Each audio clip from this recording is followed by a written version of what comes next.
никуда не дел, у меня никого нет, ни родственников, никого. Я не знаю, как это все буду делать. Дома без крыш, полуразрушенная больница и детский сад, оборванные электропровода и завалившиеся газопроводы. Это не кадры из фильма «Катастрофы», а центр Черемшана. Какая туча прям черная идет с этой стороны, сильная, туча такая огромная, как смерч.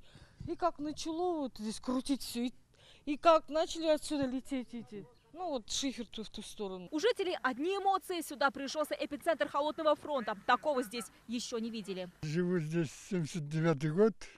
Но не помню, чтобы такого еще было. Под удар попала и районная больница. К счастью, стихия унесла только кровлю, а не жизни людей. Ущерб порядка 300 квадратных метров. Оперативно приступили к восстановлению. Была обследована система жизненного обеспечения.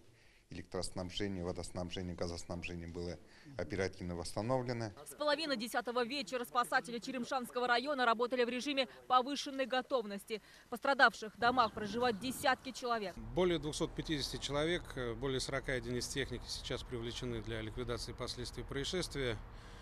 В резерве находятся силы аэромобильной группировки.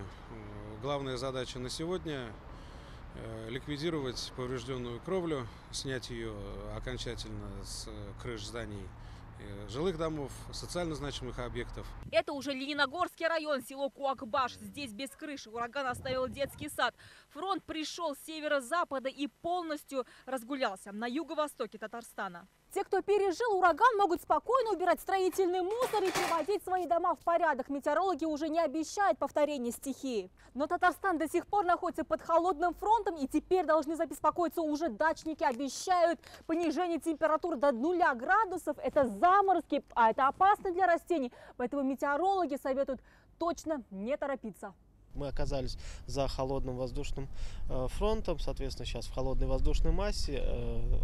Северо-западный антициклон, его гребень распространяет влияние в том числе на нашу территорию Республики Татарстан.